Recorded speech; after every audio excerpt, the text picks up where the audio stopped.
छोटे से गांव में पीपल की छाँव में आजा राधा तोहे श्याम बुलाए। आजा राधा आजा तोहे तेरा श्याम बुलाए। जब जब बाजे तोहरी मुरलिया राधा नाचे ताता थैया। बजते हैं घुंघरू राधा के पाँव में। आजा राधा तोहे श्याम बुलाए। आजा रे आजा राधा तोहे तेरा श्याम बुलाए। राम राम जी प्यारे मित्रों, स्वागत है आप सभी का हमारे YouTube चैनल पर। आशा करती हूँ आप सभी कुशलमय व मंगलमय होंगी। प्यारे मित्रों, आज हम आपको पीपल के पेड़ से जुड़ी कुछ जानकारी देना चाहते हैं। और सिर्फ एक बार पीपल के पेड़ को जल डालने से क्या होता है और वह कौन सा पुण्य है जो पीपल के पेड़ पर जल चढ़ाने से मिलता है। क्या पीपल के पेड़ पर जल चढ़ाना इतना अति आवश्यक है कि मनुष्य को नरक से भी मुक्ति मिल जाती है। आइए आज सुनते हैं इस प्यारी सी कथा को। प्यारे मित्रों, कथा को पूरा ही सुनिएगा, क्योंकि जब आप कथा को पूरा सुनेंगे तभी ही आपको इसका पूर्ण फल मिलेगा। आधा अधूरा ज्ञान तो कभी भी अच्छा नहीं होता है, इसीलिए इस कथा को पूरा सुनिएगा। कथा इस प्रकार है। प्यारे मित्रों, एक बार की बात है, देव ऋषि नारद जी नारायण नारायण का जप करते हुए बैकुंठ लोक में पधार रहे थे। बैकुंठ लोक में भगवान विष्णु अत्यंत शोभान्वित सुवर्ण तथा रत्नों से जड़े सिंहासन पर बैठे हुए थे। बैकुंठ के द्वार स्वर्ण से बने हुए थे और देव ऋषि नारद जी बैकुंठ के द्वारों को पार करते हुए जिस स्थान पर भगवान विष्णु बैठे हुए थे वहाँ पर पहुँच जाते हैं और भगवान विष्णु प्रणाम करते हैं। देव ऋषि नारद को देखकर भगवान विष्णु कहने लगते हैं, हे देव ऋषि, आइए, बैकुंठ में आपका स्वागत है। अब देव ऋषि नारद जी प्रसन्नता से भगवान विष्णु को बारंबार प्रणाम करते हुए कहते हैं, हे सृष्टि के पालक, संसार के संचालक, ज्ञान को देने वाले ज्ञानार्थ, समस्त भूतों में आपका ही वास है। हे प्रभु, तीनों लोकों में आपकी ही महिमा फैली हुई है। आपके चरणों में मेरा कोटि कोटि नमन है। अब भगवान विष्णु जी मुस्कुराते हुए कहते हैं, देव ऋषि, आज आप मुझे बहुत बड़ी दुविधा में दिख रहे हैं। अवश्य ही आपके मन में कोई ना कोई शंका उत्पन्न हो रही है। अवश्य ही आज आप कोई समाचार लेकर के आए हैं। अब प्यारे मित्रों, देव ऋषि कहते हैं, हे प्रभु, आप तो सर्वज्ञाता हैं, तीनों लोकों में निवास करते हैं, सभी प्राणियों के अंदर आप ही का वास है। आपसे तो कुछ भी नहीं छुपा हुआ है। प्रभु, आज मैं बैकुंठ किस कारण से आया हूँ यह भी आप भली भांति जानते हैं और यह भी जानते हैं मैं किस कारण से चिंतित हूँ। अब भगवान विष्णु जी कहते हैं, हे देव ऋषि, मैं जानता हूँ कि आप क्यों चिंता में हैं। आपकी इस अवस्था को मैं भली प्रकार जानता हूँ। आप जिस शंका को दूर करने के लिए आए हैं वह समस्त मानव जाति कल्याण के लिए ही है, इसीलिए आप निसंकोच होकर के पूछिए। फिर देव ऋषि नारद जी कहने लगते हैं, हे प्रभु, आज मैंने कुछ मनुष्यों को पीपल का पेड़ तोड़ते हुए देखा। वह पेड़ बहुत ही पीड़ा में था और मनुष्य बिना सोचे समझे ही पीपल के वृक्ष को तोड़ रहे थे। प्रभु, पीपल के वृक्ष में तो आपका वास होता है। आप ही ने कहा था कि वृक्षों में आप हमेशा विद्यमान हैं, तो फिर मनुष्य ऐसा पाप क्यों करते हैं। मैं ये भी जानना चाहता हूँ कि पीपल के वृक्ष को जल देने से मनुष्यों को कौन सा फल मिलता है और पीपल के पेड़ को जल कब देना चाहिए, किस दिन इसकी पूजा करनी चाहिए। प्यारे मित्रों, भगवान विष्णु कहते हैं, हे देव ऋषि नारद जी, आप सत्य ही कहते हैं। वृक्षों में मैं पीपल के वृक्ष में भी मेरा वास रहता है। पीपल के वृक्ष के महत्व को बताने से पूर्व आज मैं आपको एक अति प्राचीन कथा सुनाता हूँ। इस कथा के माध्यम से आपके सभी प्रश्नों का उत्तर आपको मिल जाएगा। जो भी मनुष्य इस कथा को एक बार सुन लेता है उसके सारे पाप नष्ट हो जाते हैं, और जो मनुष्य इस कथा को बार बार सुनता है उसके जीवन के समस्त दुख दूर हो जाते हैं और उसे धन धान्य की प्राप्ति होती है। प्यारे मित्रों, पीपल के इस महात्मा की कथा का प्रचार जो भी करता है उसी विष्णु लोक की प्राप्ति होती है। अब देव ऋषि नारद जी कहते हैं, हे प्रभु, इस कथा को सुनने की मेरी तीव्र इच्छा हो रही है।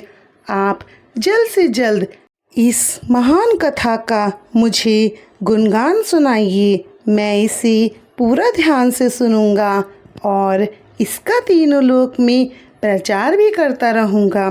प्यारे मित्रों, अब श्री हरि कहते हैं, देव ऋषि सुनिए। प्राचीन काल में एक अत्यंत शोभायानम नगरी थी जिसका नाम नंदीग्राम था। उस नगरी में एक पुष्कर नाम के एक श्रेष्ठ ब्राह्मण रहा करते थे। वे ब्राह्मण सदैव ही धर्म के अनुष्ठानों में लगे रहने वाले, सभी पशु पक्षियों की सेवा करने वाले और नित्य परोपकार के कार्य किया करते थे।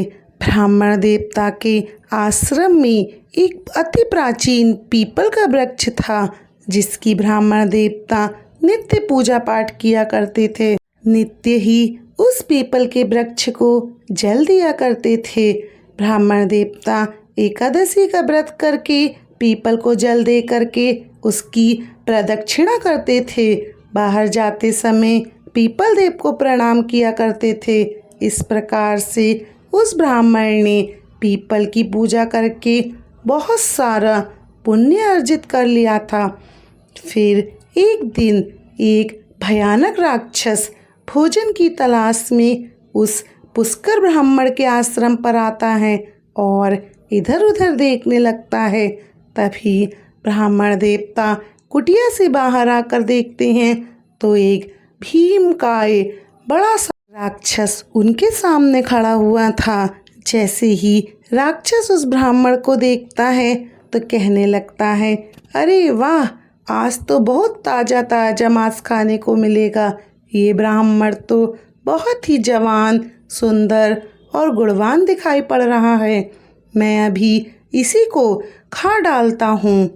तब उस राक्षस को देख करके ब्राह्मण बिल्कुल भी भयभीत नहीं होते हैं और उस राक्षस से कहने लगते हैं, हे राक्षस, इस गरीब की कुटिया में आपका स्वागत है। आप मुझे अति भूखे दिखाई दे रहे हो, कहो भोजन में क्या दूँ? ब्राह्मण के इस प्रकार के वचन सुन करके वह राक्षस आश्चर्य में पड़ जाता है और सोचने लगता है, बड़े आश्चर्य की बात है, यह ब्राह्मण मुझसे जरा भी नहीं भयभीत हो रहा है। यह अवश्य कोई बड़ा तपस्वी दिखाई दे रहा है। तब वह राक्षस कहने लगता है, हे महात्मा, आप कौन हैं और इस वन में क्या कर रहे हैं? आपको मुझे देखकर बिल्कुल भी डर नहीं लग रहा। तब ब्राह्मण देवता कहते हैं, हे राक्षस, मैं विष्णु भगवान का भक्त हूँ। मुझे संसार में किसी भी चीज़ का भय नहीं लगता। इसीलिए तुम बताओ, तुम्हें क्या चाहिए? तुम्हारी जो भी इच्छा होगी वह पूरी हो जाएगी। आओ इस वृक्ष के नीचे आसन ग्रहण करो। तब जैसे ही राक्षस उस वृक्ष के नीचे चला जाता है उसका शरीर जलने लगता है और तुरंत ही उसकी मृत्यु हो जाती है। अब एक दिव्य मनुष्य उस राक्षस के शरीर से निकल जाता है। उस मनुष्य को राक्षस योनि से मुक्ति मिलती है। वह मनुष्य बड़ा ही प्रसन्न हो जाता है और उस ब्राह्मण से कहने लगता है, हे ब्राह्मण देवता, यह कैसा चमत्कार है और ये कौन सा वृक्ष है जिसके नीचे ठहरते ही मुझे मुक्ति मिल गई? तब ब्राह्मण देवता कहते हैं, हे महात्मा, ये पीपल का वृक्ष है, यह साक्षात भगवान विष्णु का ही स्वरूप है। यह सभी पापों को नाश करने वाला है। इस वृक्ष के सानिध्य में आने से आपके भी सारे पाप नष्ट हो गए। फिर दिव्य मनुष्य स्वर्ग की ओर जाने लगता है। इसी तरह एक दिन यमराज अपने दूतों को बुलाते हैं और कहते हैं, हे दूतों, तुम जाओ और नंदीग्राम में निवास करने वाले पुष्कर नाम के ब्राह्मण को पकड़ करके यहाँ ले आओ। यमराज का आदेश पा करके वे दूत यमलोक से धरती पर आते हैं और उस ब्राह्मण को जीवित ही पकड़ करके यमलोक ले जाते हैं। रास्ते में महात्मा पुष्कर उन दूतों से कहने लगते हैं, हे दूतों, तुम ये क्या कर रही हो? मेरी तो अभी तक मृत्यु भी नहीं हुई है और तुम मुझे पकड़ के यमलोक आखिर क्यों लेके जा रहे हो? फिर वे यमदूत कहने लगते हैं, अरे ब्राह्मण, तू चुपचाप हमारे साथ चल। खुद यमराज ने हमें तुझे उठाकर लाने का आदेश दिया है। पता नहीं तूने ऐसा कौन सा भयंकर अपराध किया है। हम भी जानना चाहते हैं कि तूने ऐसा कौन सा पाप किया है। फिर वह ब्राह्मण शांत रह करके उन यमदूत के साथ जाने लगता है।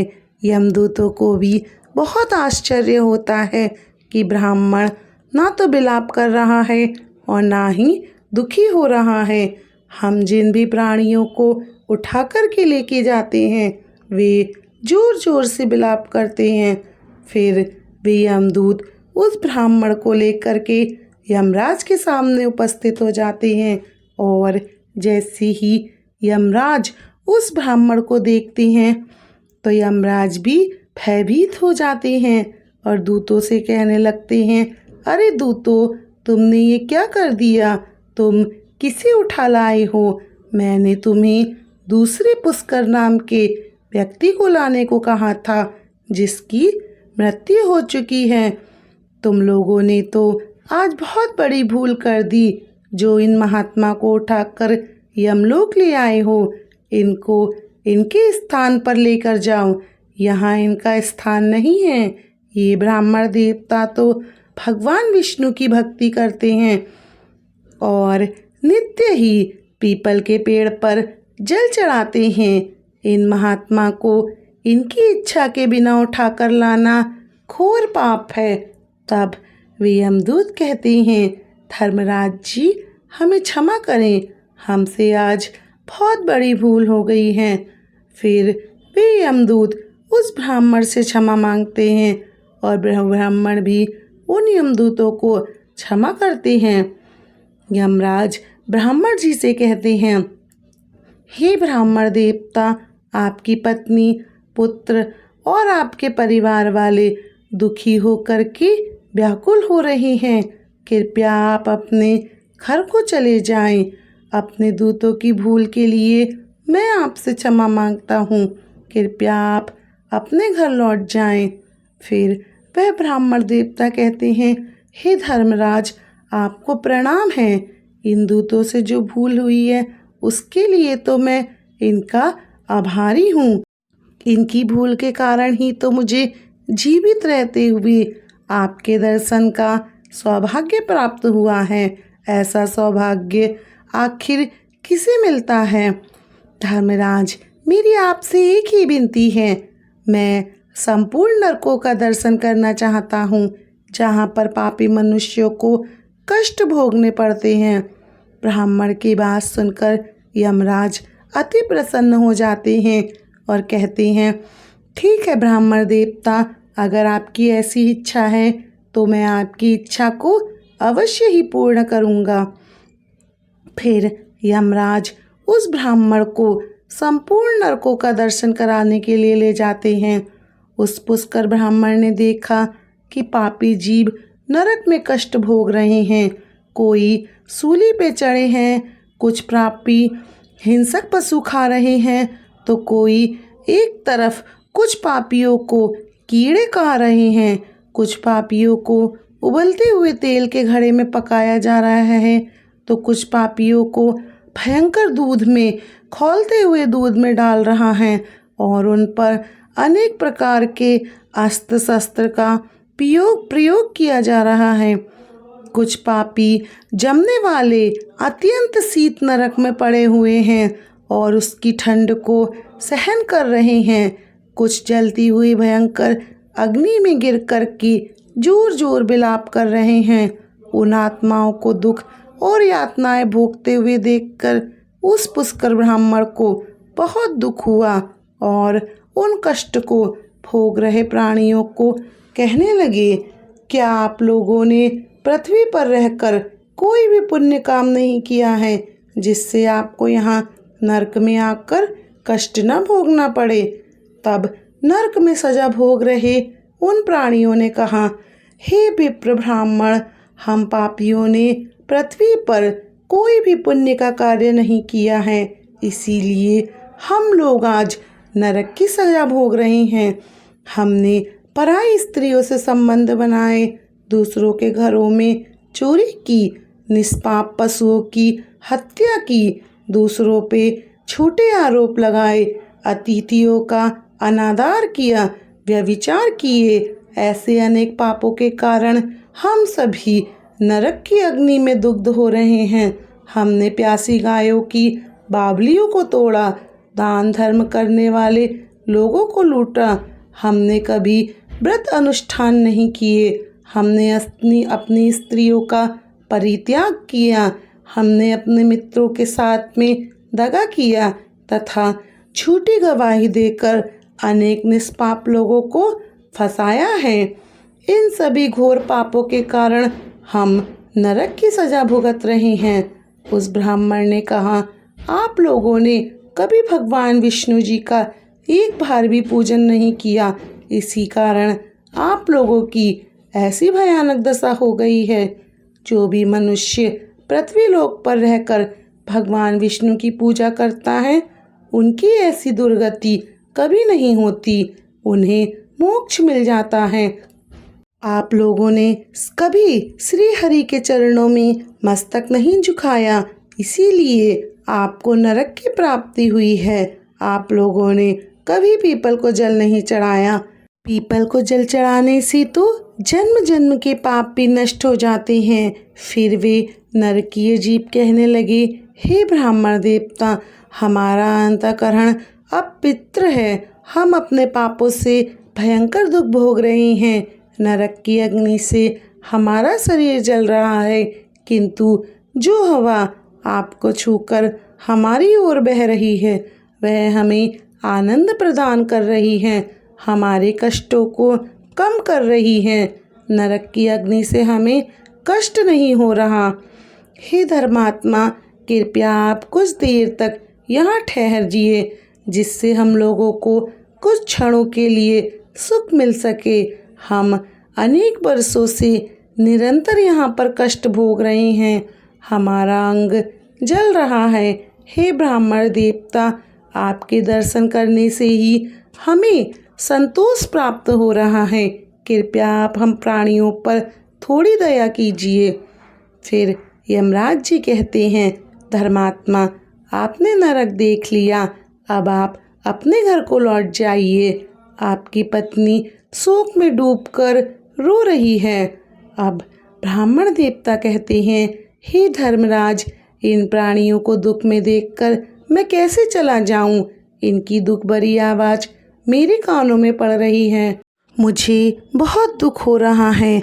आपके यमदूत के द्वारा मार खाकर अग्नि की ज्वाला में गिरे हुए इन नरकीय जीवों की यह दयनीय पुकार सुनिए। इन जीवों के मुख से निकली हुई ध्वनि मुझे सुनाई दे रही है। ये लोग मुझसे कह रहे हैं, हाय, हमें बचाओ, हमारी रक्षा करो। मैं समस्त भूतों के विराजित भगवान विष्णु की आराधना करता हूँ। यदि मैं इन दुखी प्राणियों को दुलछड़ कर दूँ तो मेरा जीवन व्यर्थ हो जाएगा। यमराज कहने लगते हैं, हे ब्राह्मण देव, आपको इन पापियों की चिंता नहीं करनी चाहिए, ये सभी अपने कर्मों का फल भुगत रहे हैं। ईश्वर ने इनके लिए यही दंड प्रावधान किया है ताकि इनकी आत्मा की शुद्धि हो सके। आप इनके लिए कुछ नहीं कर सकते, इन्हें नरक की सजा भुगतनी ही पड़ेगी। लेकिन फिर भी वह ब्राह्मण नहीं माने और उसने उन नरकीय जीवों को मुक्ति दिलाने के लिए भगवान विष्णु से प्रार्थना शुरू कर दी। और वह ब्राह्मण भगवान विष्णु से कहने लगते हैं, हे प्रभु, मैंने सच्चे हृदय से आपकी आराधना की है, हर क्षण आप ही के नाम का जप किया है। मैंने अपना संपूर्ण जीवन केवल आपकी भक्ति में समर्पित किया है। मैंने अपना सारा पुण्य इन आत्माओं को देना चाहता हूँ और आप इन्हें कष्ट से मुक्त कीजिए, इनकी नरक यातना से इन्हें मुक्त कीजिए। हे कृष्ण, हे जगन्नाथ, हे भगवान विष्णु, यहाँ पर नरक में पड़े हुए यातना को भोग रहे जीवों की रक्षा करें। पुष्कर ब्राह्मण के द्वारा इतना कहते ही उस नरक के जीवों को तुरंत कष्ट से मुक्ति मिल गई और सभी नरक को छोड़ करके स्वर्ग में जाने लगे। सभी नरक के जीव कहने लगे, ब्राह्मण, आपकी सदा ही जय हो, आपकी कृपा से पापियों को मुक्ति मिली। इस प्रकार से गुणगान करते हुए वे सभी नरक के प्राणी स्वर्ग की ओर जाने लगे। किंतु उनमें से अभी भी कुछ जीव उसी नरक में कष्ट भोग रहे हैं, उनको मुक्ति नहीं मिली।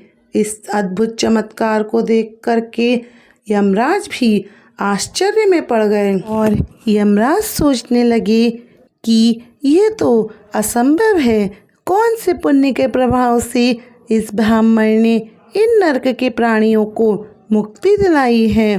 फिर उस स्थान पर भगवान विष्णु प्रकट होते हैं। ब्राह्मण और यमराज भगवान विष्णु को देख करके उनको प्रणाम करते हैं। यमराज भगवान विष्णु से पूछने लगते हैं, हे प्रभु, इस ब्राह्मण ने ऐसा कौन सा पुण्य किया था जो एक बार में ही इतने सारे नरक के प्राणियों को मुक्ति मिल गई, और किस पाप के कारण ये नरक के जीव अभी भी ये नरक की सजा भोग रहे हैं। तब भगवान विष्णु कहते हैं, धर्मराज, इस ब्राह्मण ने पीपल वृक्ष को नित्य जल दिया है, उस वृक्ष का पूजन किया है, इसी कारण से यह इतना पुण्यात्मा बन गया। इसने नरक के जीवों को मुक्ति दिलाने का समर्थ आ गया है। यह जो भी अन्य जीव सभी नरक में कष्ट भोग रहे हैं, इन मनुष्यों ने अपने पूर्व जन्म में पीपल के वृक्ष तोड़े हैं, इसी कारण इनकी मुक्ति नहीं हो पाई। जो मनुष्य पीपल को जल देता है वह कभी भी नरक में नहीं आता। उसके अंदर इतना सामर्थ्य आ जाता है कि वह अन्य पापी जनों के पाप भी नष्ट कर डालता है। उसके सानिध्य में आने वाले घोर से घोर पापी भी पाप से मुक्त हो जाते हैं। इतना कहकर भगवान विष्णु उस स्थान से अंतर्ध्यान हो जाते हैं। फिर यमराज उस पर ब्राह्मण को वरदान देते हुए कहते हैं, हे ब्राह्मण देवता, आप धन्य हो, आप पृथ्वी पर सदा निवास करोगे, आपको मुझसे कोई भय नहीं होगा। जो भी आपके सानिध्य में रहेगा उसे भी कभी भी नरक की प्राप्ति नहीं होगी, उनकी कभी अकाल मृत्यु नहीं होगी। इस प्रकार से यमराज ने उस पुष्कर ब्राह्मण को वरदान दिया। इस ब्राह्मण ने यमराज को नमस्कार किया और पृथ्वी पर लौट आए और पहले की तरह नित्य भगवान विष्णु का पूजन करने लगे, पीपल को जल चढ़ाने लगे। भगवान विष्णु अब नारद जी से कहते हैं, नारद जी, इस प्रकार मैंने तुम्हें पीपल को जल देने का महत्व सुना दिया। जो भी मनुष्य पुष्कर की इस कथा को सुनता है उसके समस्त पापों का नाश हो जाता है। प्यारे मित्रों, इस प्रकार से भगवान विष्णु ने पीपल को जल देने का महत्व महर्षि नारद जी को सुनाया। आप भी पीपल को जल अवश्य दें। शनिवार को पीपल के नीचे सरसों के तेल का दीपक जलाने से आपके पितरों की मुक्ति होती है। अपने पितरों के लिए अवश्य ही प्रत्येक एकादशी के दिन पीपल को जल देकर उसकी परिक्रमा करें। उससे आपके समस्त दुख कष्ट समाप्त होंगे। आपको ये कथा कैसी लगी कमेंट बॉक्स में ज़रूर लिखकर बताएं। जानकारी अच्छी लगी हो तो वीडियो को लाइक करें और चैनल को सब्सक्राइब करें। कमेंट बॉक्स में जय हरि विष्णु अवश्य लिखें। साथ ही हमारे चैनल पर ज़रूर सब्सक्राइब करें ताकि ऐसी आध्यात्मिक जानकारी वाली वीडियो आपको प्राप्त हो सके। मित्रों, अंत तक बने रहने के लिए आपका धन्यवाद। उम्मीद करती हूँ हमारे द्वारा सुनाई गई कहानी आपको अच्छी लगी होगी। कहानी अच्छी लगे तो कमेंट बॉक्स में जय श्री राम ज़रूर लिखें और हमारे चैनल को सब्सक्राइब करें। मित्रों, आप सभी को हमारी राम राम जी।